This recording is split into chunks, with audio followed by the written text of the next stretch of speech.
Bienvenue à GOP. Je rappelle pour ceux qui nous rejoignent qui tu es, pigiste Frandroid, pigiste survolté. Tu as notamment testé beaucoup de scooters électriques pour nous, mais aussi et surtout récent propriétaire d'une voiture électrique, une Tesla Model 3 propulsion 2024 si je ne m'abuse. Exactement. Et cet été, tu as fait un petit périple estival entre grosso modo Paris et grosso modo Amsterdam. On va y revenir. Et du coup, l'idée de t'inviter ici avec nous, c'est de parler long trajet en voiture électrique, vacances en voiture électrique.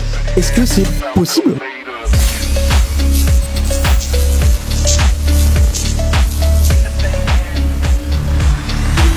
Moi, j'entends beaucoup de gens, mais même mon entourage, hein. Ouais, mais non, mais les longs trajets en voiture électrique, nanani, nanana.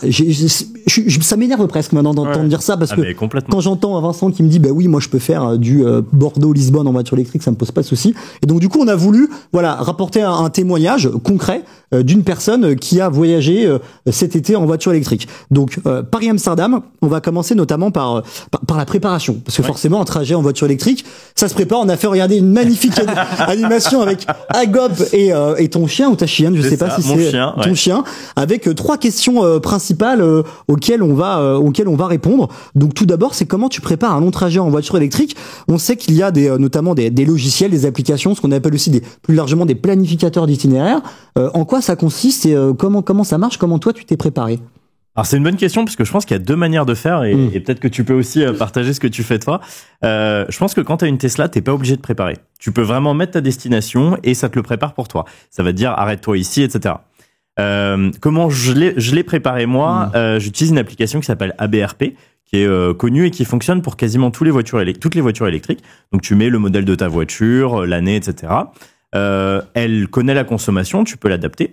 Et ça va te proposer des arrêts. Donc ça te le fait en amont, etc.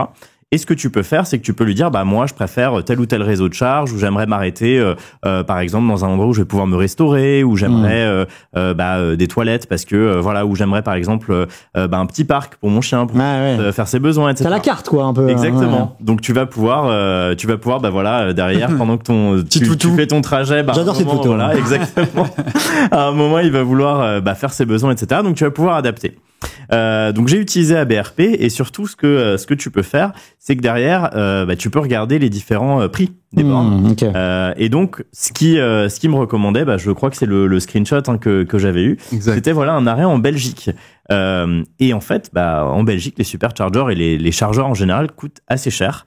Et le chargeur en question était proche de la ville de Gand. Okay. Et on s'est dit, en fait, on part en vacances, on a le temps, il faisait super beau, mais pourquoi pas s'arrêter à Gand, déjeuner et faire un petit tour avec le chien, tout ça. Donc, on n'était pas pressé. Donc là, on s'est dit, premier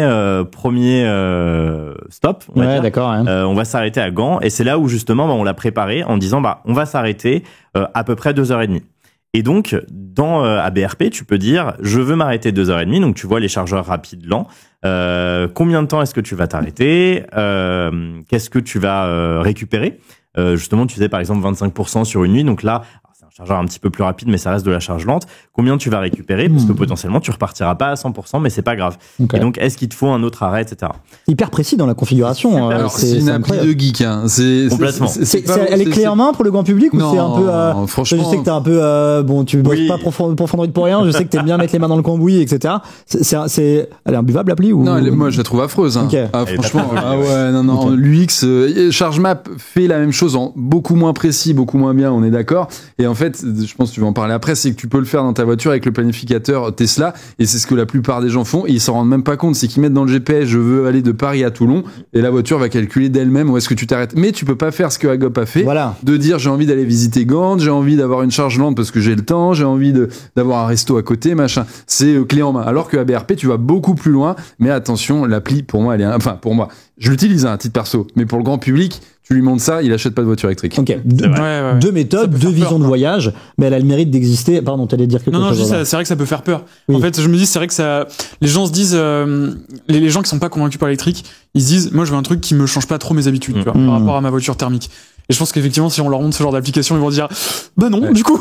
Mais complètement, ouais. C'est sûr, thermique. Mais j'aime, moi, le challenge, un peu comme tu fais à Gob, d'optimiser. Alors, moi, c'est plus le temps que l'argent, tu vois, que j'adore optimiser.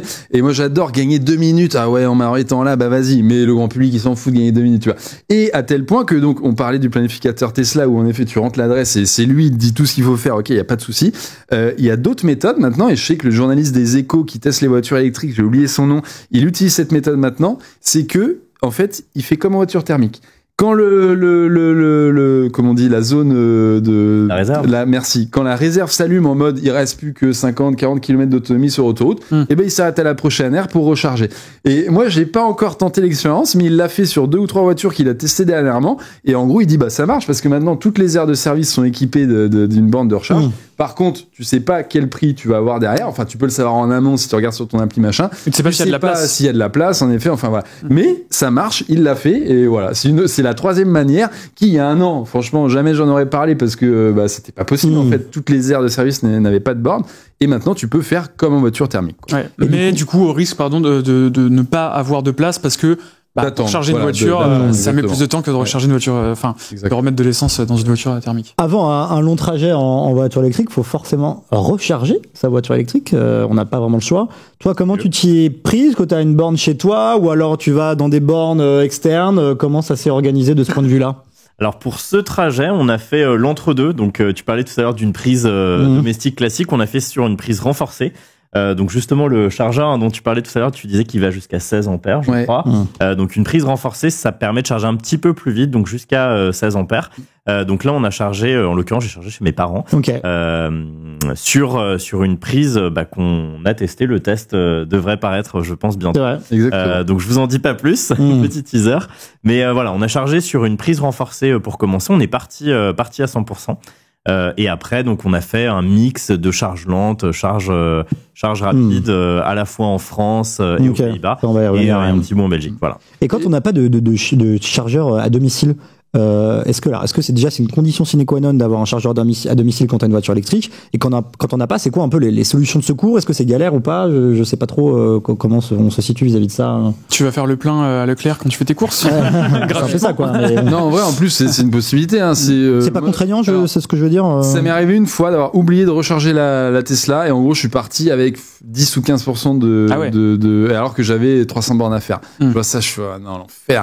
Et en gros, je me suis arrêté sur un superchargeur au bout de, j'en sais un quart d'heure peut-être, et j'ai perdu 20 minutes parce que la première recharge, elle m'a pris 20 minutes alors que chez moi, elle m'aurait pris 0 minutes dans le sens où tu l'aurais prévu quand tu dors ou enfin voilà quoi. Donc ça, c'est une première possibilité. Et l'autre possibilité, c'est en effet, tu fais tes courses à Lidl ou autre, et Lidl, j'ai fait des courses d'ailleurs, c'est une vraie histoire ça, où j'étais dans le sud de la France récemment, parking Lidl, tiens, on va faire quelques courses, ça a duré 1 heure, la voiture, elle était rechargée parce que c'était de la borne accélérée, donc c'est-à-dire qu'elle était pas lente, elle était pas rapide, elle était entre les deux, et en 1 heure, le plein était fait, et là, c'est royal. Et c'était gratos ou pas alors? Non, maintenant, c'est plus gratuit. C'est fini le paradis. Magnifique, et maintenant, non. Carrefour propose encore 1 heure gratuite. Pour ça c'est pas mal. Peut-être avec la carte. Connais les bons plans à Gob. Complètement. Ça c'est excellent. Tu vas faire tes courses et en fait ta voiture tu la recharges sur le parking, ça te coûte rien, enfin rien de plus que les courses quoi. Exact. C'est génial. Vous êtes parti à 2 avec votre chien en termes de place dans une voiture électrique, en tout cas une Tesla Model 3 propulsion. Ça se passe comment? T'as beaucoup de place, un peu restreint, les gens peuvent se poser la question quoi. Quand tu pars en voyage, tu peux avoir des bagages, des valises. Comment vous êtes organisé vis-à-vis de ça? Alors nous, on a une petite spécificité aussi, c'est que notre chien est au cru. Donc il faut partir avec une glacière, avec énormément de nourriture pour lui, plus nos bagages, etc. L'avantage quand même chez Tesla, je crois que tu peux confirmer, c'est que la taille du coffre est juste énorme. Immense. Elle est belle, même sur le Model 3. Hein. Ah ouais, mais en fait, tu montes le coffre à quiconque cherche à s'acheter une voiture, il est là en mode ah ouais, ok, il me faut cette voiture. Et en plus, t'ouvres le sous-coffre et quoi? T'as en plus 80 litres là-dedans. Et plus le frunk. Ouais, alors là, le gars, il fait ok, c'est bon. Ok. Et tu mets un gros bagage cabine dedans, donc vraiment, tu pars. Vous étiez parti que quelques jours ou une semaine, c'est ça? On était parti une petite semaine. Alors pour l'anecdote, j'étais parti de chez mes parents vers chez mes beaux-parents avec les valises de mes parents que j'ai amenées à l'aéroport. Même eux se sont posés la question en disant mais ça va jamais rentrer. Vous inquiétez pas. Et on est rentré avec des bagages mais plein la voiture sans aucun problème. Elle est intéressante cette réaction des parents beaux-parents, ça m'a jamais rentré, mais en fait si largement la preuve. Tu peux mettre combien de valises dans un coffre de modèle? Ça dépend de la valise mais c'est en valise cabine, format cabine. En valise cabine, une dizaine j'aurais dit. Non. Mais il est tellement profond, en fait, ça dépend. En fait, c'est ça, c'est que l'ouverture est pas si impressionnante que ça en termes de hauteur. Mais par contre, quand tu baisses la tête et que tu regardes la profondeur, là, c'est bluffant. Et j'ai fait essayer la Model 3 de ma mère à un pote, parce qu'il est aussi intéressé pour s'en acheter une d'occasion, le week-end dernier, du coup, et c'est un des premiers trucs qu'il m'a dit. Il me fait, mais c'est hallucinant la place que t'as, quoi. Donc, non, c'est chouette. Du coup, la préparation, là, elle est faite, elle est toute belle. Il est temps de partir. Ouais. Il est temps de partir en voyage. Depuis le nord de Paris, si je ne m'abuse.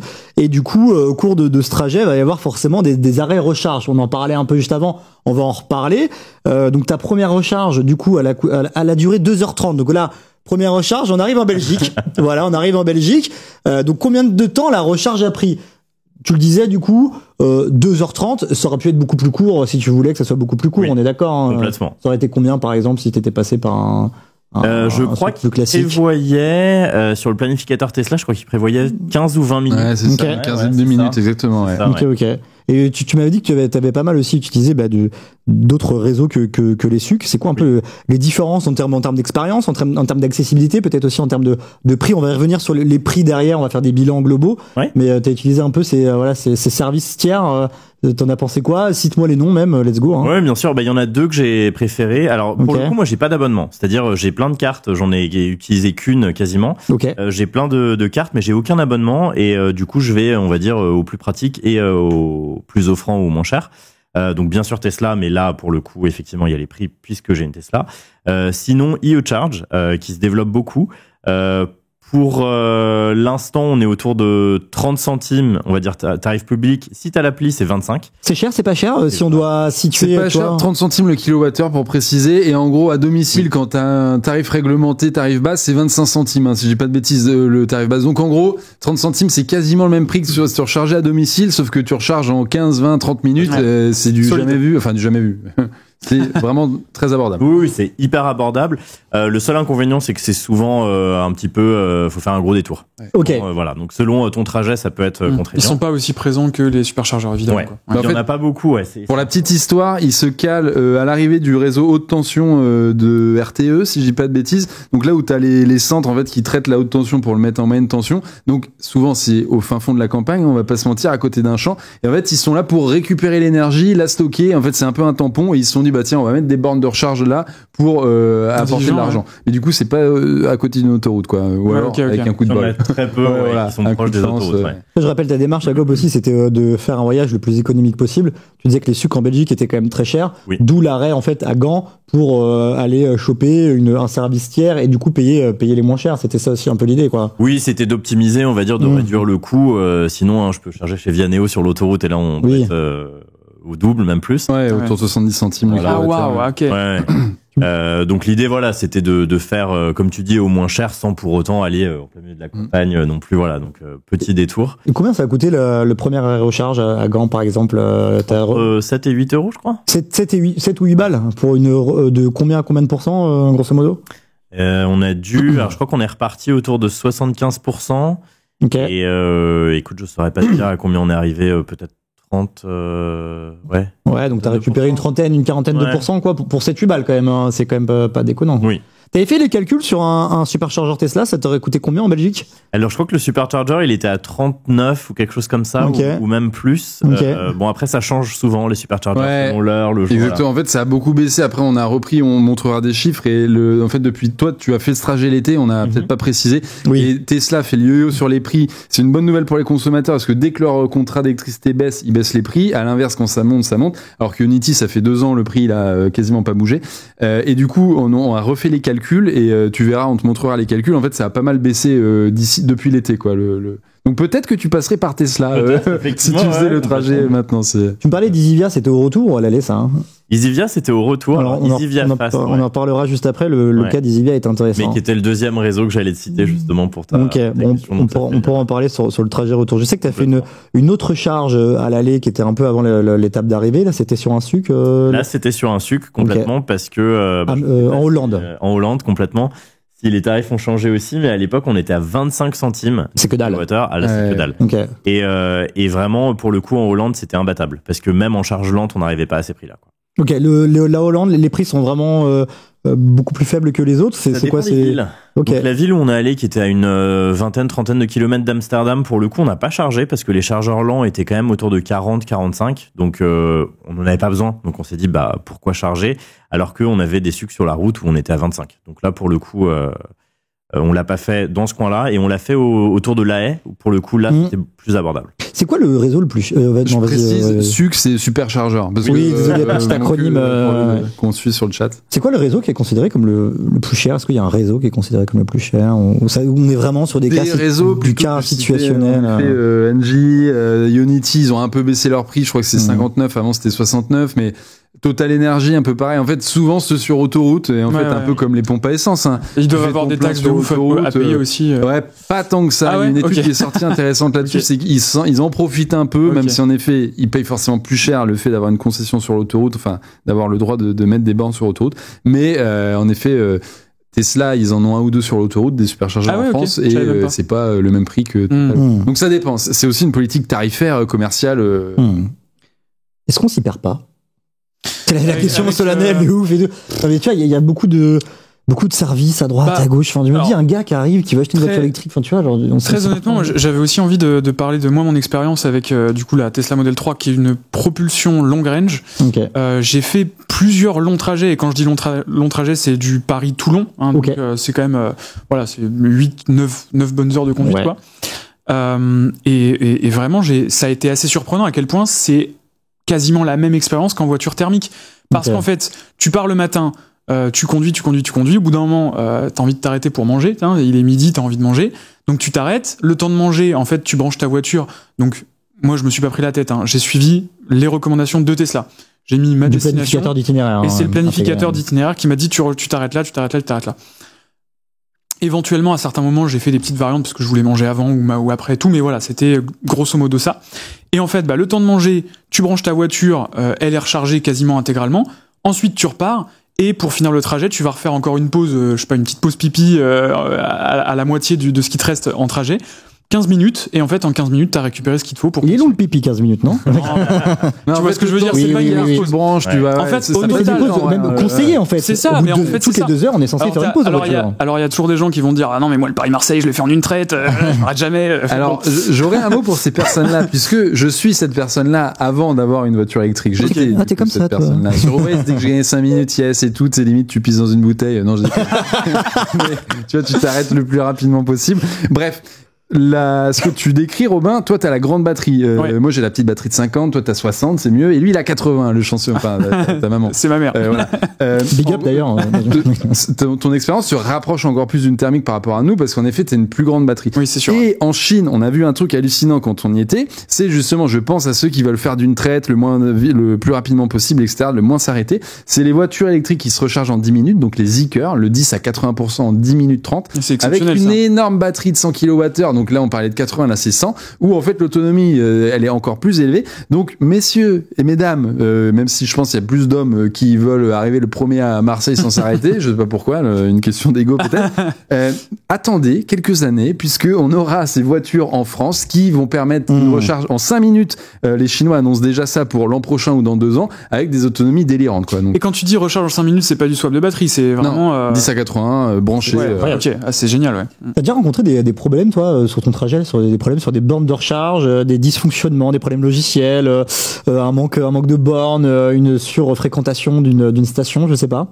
Ça m'est déjà arrivé, bizarrement, jamais chez Tesla en France, mais Tesla aux Pays-Bas. 2 stations, on a eu des soucis. J'ai juste changé de point de charge. Donc je suis allé en face, mais c'est vrai que c'était assez contraignant. C'est quoi le blême? Il y en a un qui chargeait pas du tout. Ok, donc cassé quoi. Voilà. Et l'autre qui chargeait, je crois, à 50 kW ou voilà. Au lieu de bien en dessous, 3 fois moins quoi. Ouais. Ah oui, 3 fois moins. Voilà, donc pareil, je suis allé en face et sur l'appli Tesla, je l'ai signalé pour qu'ils puissent au moins. Ah oui, ok. Voilà. C'est bien fait ça quand même. T'as un retour d'XP instantané de la part des clients. Au moins ils peuvent avoir un degré d'action, enfin un pouvoir d'action. De manière proactive, dans le sens où même si tu l'annonces pas, en fait, eux, ils ont un algo qui se déclenche. Ils voient qu'il y a un gars en voiture, il s'est branché, il a débranché au bout de 10 secondes, il y a eu 50 kWh, il s'est branché, il s'est impassible à débrancher, direct ça met un warning. Et c'est ça, je trouve, la grande force, c'est que la plupart du temps, je crois que le uptime, donc le temps de je sais pas comment on dit, de non-panne des bornes chez Tesla, c'est quasiment 99%, parce que justement, ils peuvent voir à distance, ok, là, ça va merder bientôt, vas-y, on va réparer, quoi. Alors que Total ou Ionity, pour citer, enfin tous, ça sera beaucoup plus long. Parfois, tu vois des bornes en panne, tu te dis, les gars, ça fait une semaine, ils sont toujours pas passés, quoi. Ouais. Et c'est intéressant parce que, témoignage encore perso, on était en Norvège cet été. On avait une voiture électrique et donc pour nous, à la Norvège, c'était le pays de la voiture électrique. Ouais. On a eu beaucoup plus de problèmes, mais beaucoup plus de difficultés à charger en Norvège. D'accord. C'est quoi, c'est la densité du réseau ou... Alors non, c'était typiquement il fallait la bonne carte parce que en France tu peux quand même avec un QR code etc charger. En Norvège non, il faut la bonne appli etc. Des fois ça ne chargeait juste pas, donc on a eu quand même beaucoup plus de soucis techniques et d'appli etc. Dans un pays qui est quand même réputé pour. Mais justement, en fait, je sais pas. Non, ils font pas partie de l'Union européenne. Du coup, ils ont pas la réglementation qui oblige désormais toutes les bornes installées à avoir un terminal bancaire. Puisque tout à l'heure, on parlait d'applications, d'abonnement et tout. Ça, c'est fini. Sur certaines bornes, c'est encore le cas. Mais toutes les nouvelles bornes installées depuis quelques mois, tu peux arriver les mains dans les poches, juste ta carte bancaire, et tu lances la charge. Et ça, c'est ce qu'il fallait. Complètement.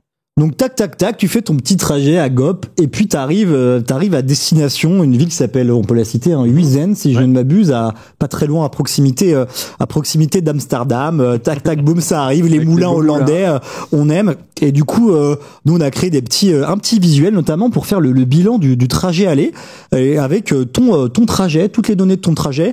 Et un comparo aussi avec ABRP, donc Better Route Planner. On en parlait tout à l'heure de l'application un peu phare pour planifier ces trajets électriques si vous n'avez pas de planificateur ou si vous voulez vraiment faire dans le détail. Donc on va parler un peu du bilan et du coup combien ça a coûté. En gros, ce Paris-Amsterdam que tu as fait, je propose de voir le tableau tout de suite. Si on peut le voir, voilà. Oh là là, qu'est-ce qu'il est beau ce visuel. Il y a une vibe GTA, non? Ouais. Un petit peu. Il manque les lunettes de soleil, un peu de, tu vois, une petite musique des années 70 là. Donc à gauche, vous pouvez le voir, on a le trajet aller d'Agop. À droite, on a le trajet aller proposé par ABRP. Donc la durée de ton trajet, 7h30, mais c'est normal. Avec 2h30 d'arrêt. Avec 2h30 d'arrêt, tu les as sentis passer comme les 7h30 ou pas? Est-ce que tu t'es dit, non, vas-y, c'est long, j'aurais bien aimé un peu plus speedrun ou pas, tu vois, alors? Non, parce que déjà, on était dans le départ de vacances, donc on n'était pas du tout... on prend ton temps, quoi. Voilà, on prenait notre temps.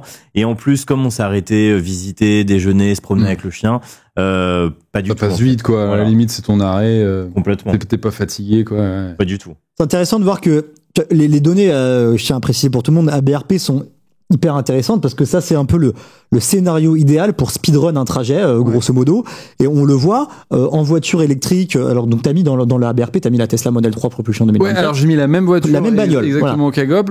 La seule différence qu'il y a, et en effet je l'avais pas anticipé avant aujourd'hui, c'est que toi le trajet a été fait cet été et nous c'est là. Alors la météo on a mis la même, le trafic on a pas mis le trafic, c'est ok. En termes de coût, c'est là où je pense que ça a évolué, et toi tu vas peut-être payer plus cher que si tu le faisais maintenant. Donc c'est juste ça. Là on voit que sur ABRP c'est moins cher, mais peut-être que ça peut évoluer de 3 euros, quoi. Exactement. Voilà. Donc on peut voir qu'il y a 4h20 finalement en voiture électrique sur un trajet classique, c'est pas tant que ça. Je me rappelle, j'allais à Amsterdam quand j'étais jeune en car, et c'était du 7h, quoi, et en bagnole c'était en moyenne 4h30, 5h. Ouais. Donc ça se fait, quoi, morale de l'histoire, avec un planificateur d'itinéraire classique. Toi tu l'as déjà fait en plus souvent. Ouais, moi je fais Bordeaux-Amsterdam. Ok, d'accord. C'est 2 fois plus long, on va dire. Ouais. Okay. Et en plus, précisons qu'ici c'est la Tesla Model 3 la plus abordable, avec la plus petite batterie, 60, et moi je fais la même Bordeaux-Amsterdam avec la 50, donc je m'arrête en gros plus souvent, on va dire, et que si tu fais avec celle dont tu parles, Robin, de 80 kWh, t'as pas besoin de t'arrêter sur l'aller, je pense, tu vois. Elle fait ou peut-être juste une petite pause de 15 minutes, c'est un quart d'heure. Bah non, parce que là, tu vois, c'est une pause d'un quart d'heure pour la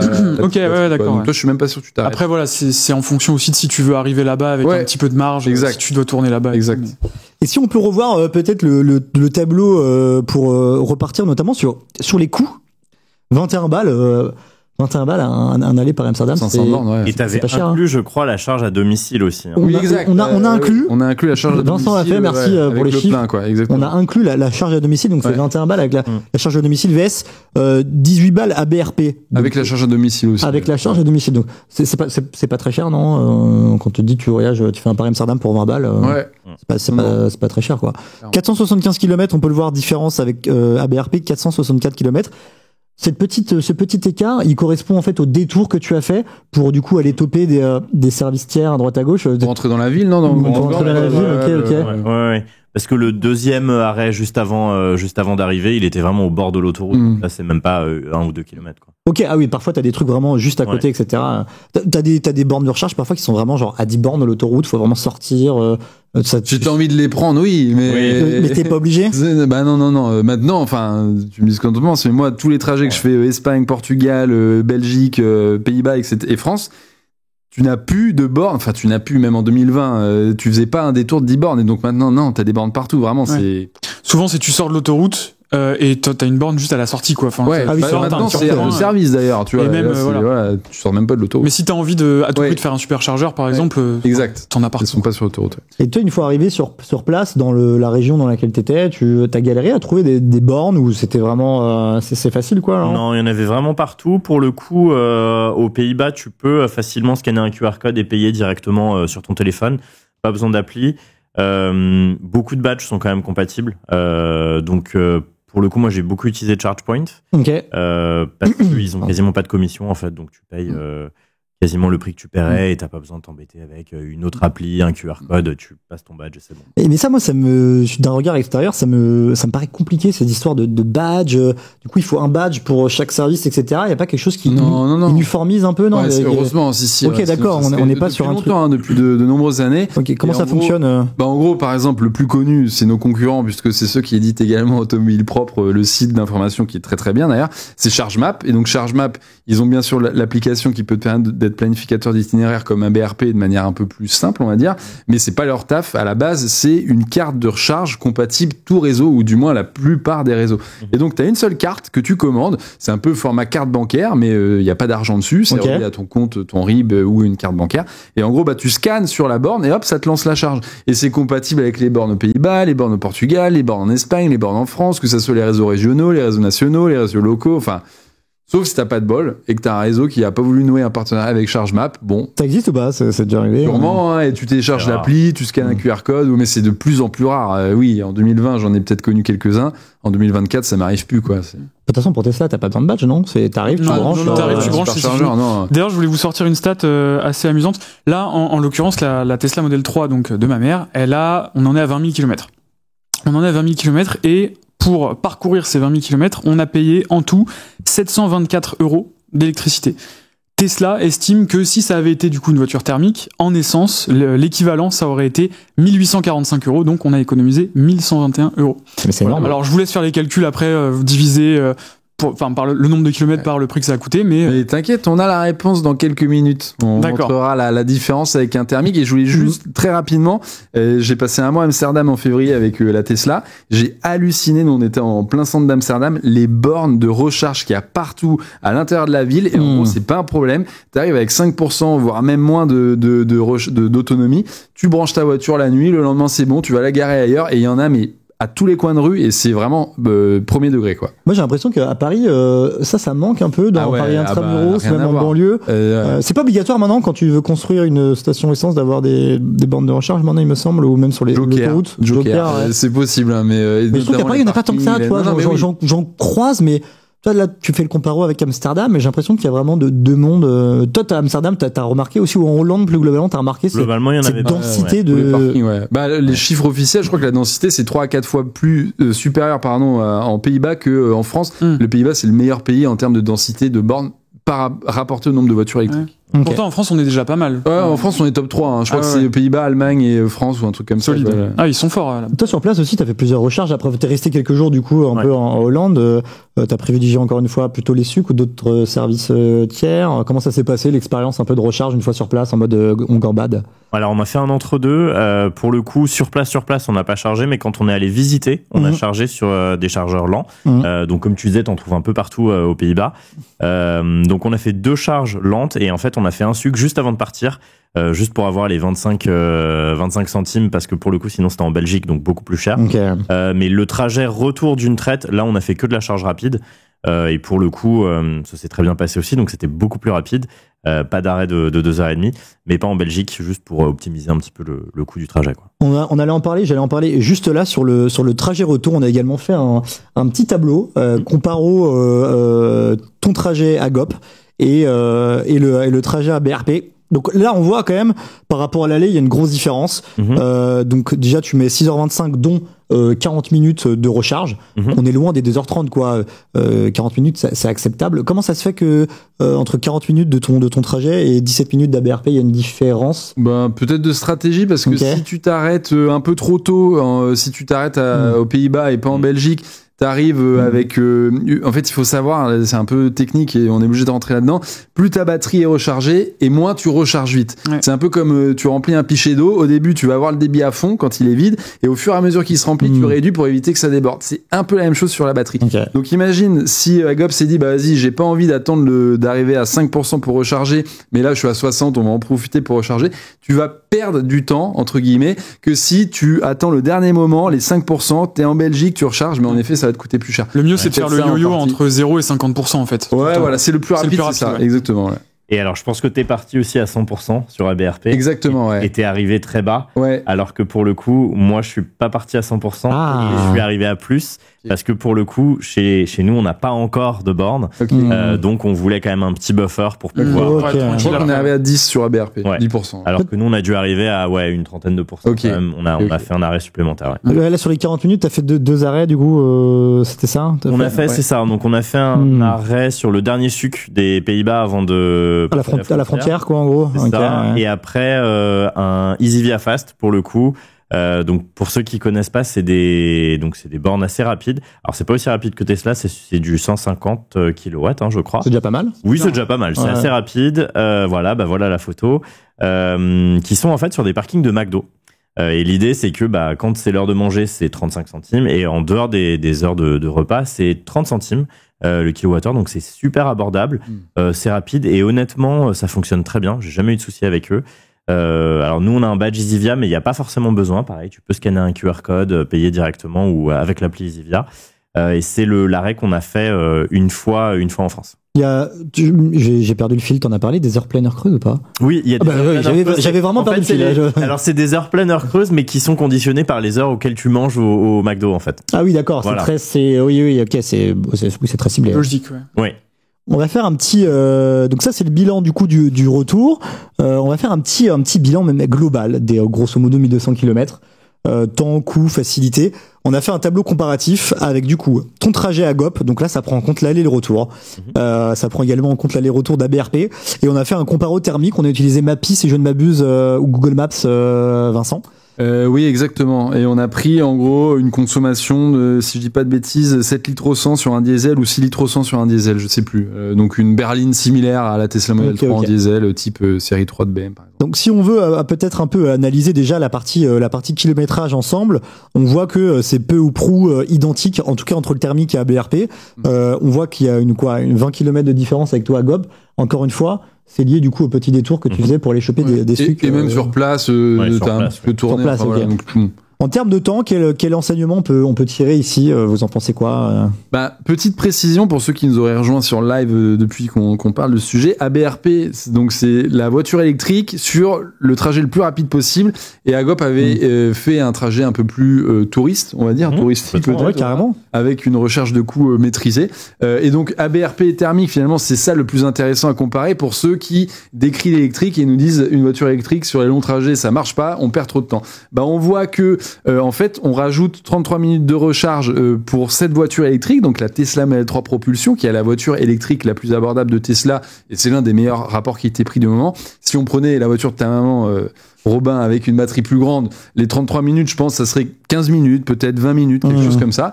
Et que à côté, en thermique, tu peux presque faire le trajet d'une traite. C'est chaud, t'arrives sur la réserve de la réserve, sur les résidus au fond de ton réservoir à l'arrivée à Paris.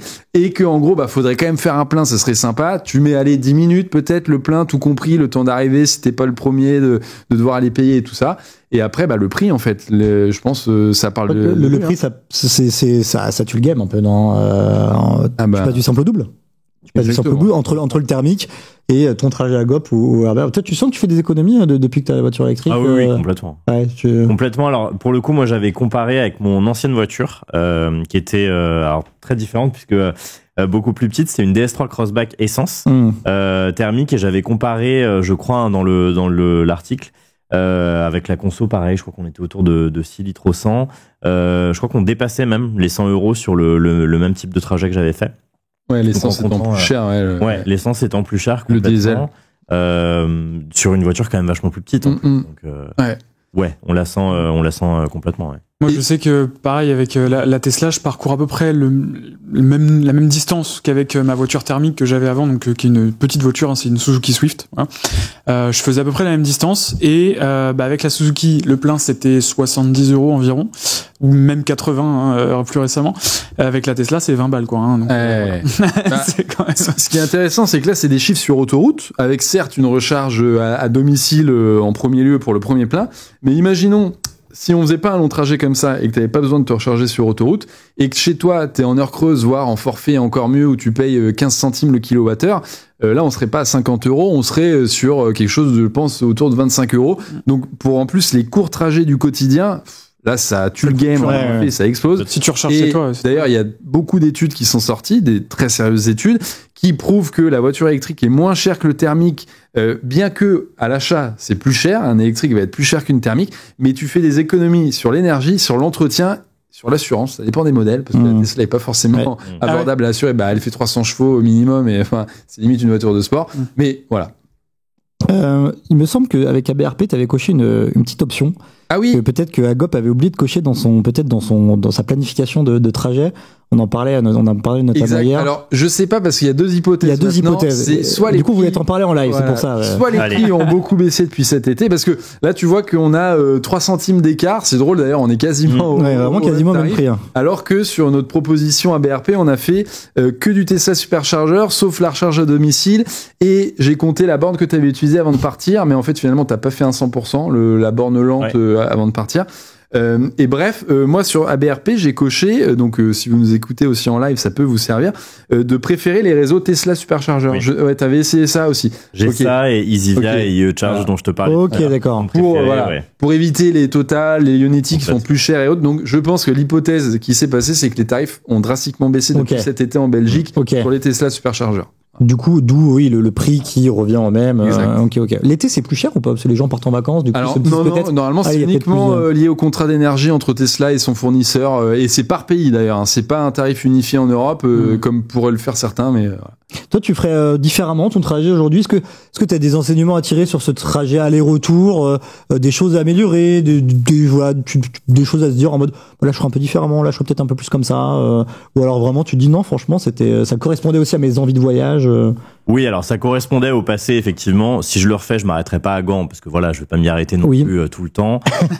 C'était très sympa d'y aller, et voilà, si vous avez peut-être une belle ville sur votre chemin et que vous vouliez vous y arrêter et que c'est moins cher pour le coup, parce que là on était quand même à 27 centimes, je crois, à Gand. Ouais, c'est vraiment que dalle. Hein. On avait, je crois, 10 ou 15 centimes d'écart, donc c'était intéressant. Encore une fois, mode vacances, voilà. Non, si on y retourne, soit on ira chez Tesla, soit sur des chargeurs rapides. Après, peut-être qu'effectivement, par contre, si les prix sont toujours moins chers aux Pays-Bas, etc., on s'arrêtera avant la frontière. On optimisera un peu moins la courbe de recharge, comme tu disais.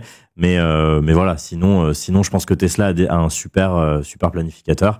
Après, comme tu dis, sur ABRP, tu peux préférer des réseaux que tu connais, qui sont moins chers, etc., et tu peux comparer un peu les prix. La morale de l'histoire, c'est que en voiture électrique, certes, tu mets un poil plus de temps parce que les recharges sont plus longues qu'un plein, mais c'est pas non plus drastique. Par contre, vous en avez pour votre argent, parce que là, on l'a vu au niveau des coûts, c'est 2 fois moins cher. Et franchement, imagine, tu fais un long trajet entre payer 200 balles en thermique, 100 balles en électrique, et perdre une demi-heure sur ton trajet global, qui t'incite en plus à faire des pauses. C'est pas que la messe elle est dite, mais je trouve l'électrique assez avantageux sur ce point-là d'un point de vue financier. Et sur le long terme, j'en parle même pas. Imagine sur 10 ans, tout l'argent que tu économises, etc. Quoi. Alors, exactement, ouais. Toi, tu le sens sur les longs trajets que tu as fait, comme ça avait l'air super. Ah ouais, ça n'a rien à voir. Puis, comme je disais, si tu charges à domicile, alors là, t'es royal. On ne parle même pas. Non, mais clairement. Eh bien, messieurs, je pense qu'on a fait. C'est passé vite. Hein. La partie avec Agop là, ça fait 40-50 minutes qu'on y est. J'ai pas vu filer. Hein. C'est passé à la vitesse de la lumière. Quelqu'un demande dans le chat juste pour préciser ceux qui sont arrivés un peu en retard. Dans le tableau récapitulatif, on avait en effet écrit Agop. Mais Agop, il est à côté de moi. En gros, il a fait le trajet de Paris à Amsterdam. Donc dans le tableau, Agop, c'est le récap de son trajet avec les coûts, la durée. Et ABRP, c'est en gros la voiture électrique la plus rapide. Enfin, une Tesla Model 3 avec l'application qu'on a utilisée ABRP. Voilà, c'était juste un point pour cette petite question qu'on a eue sur Twitch. Merci beaucoup, Agop, d'avoir été là. Ça m'a fait plaisir de te réaccueillir sur le plateau. J'espère que t'as kiffé les petites animations et tout un peu. Ça a bossé, hein. J'aurais remercié le pôle design, notamment Inès et évidemment Naël, qui a bossé sur ces illustrations. Et puis, merci à vous.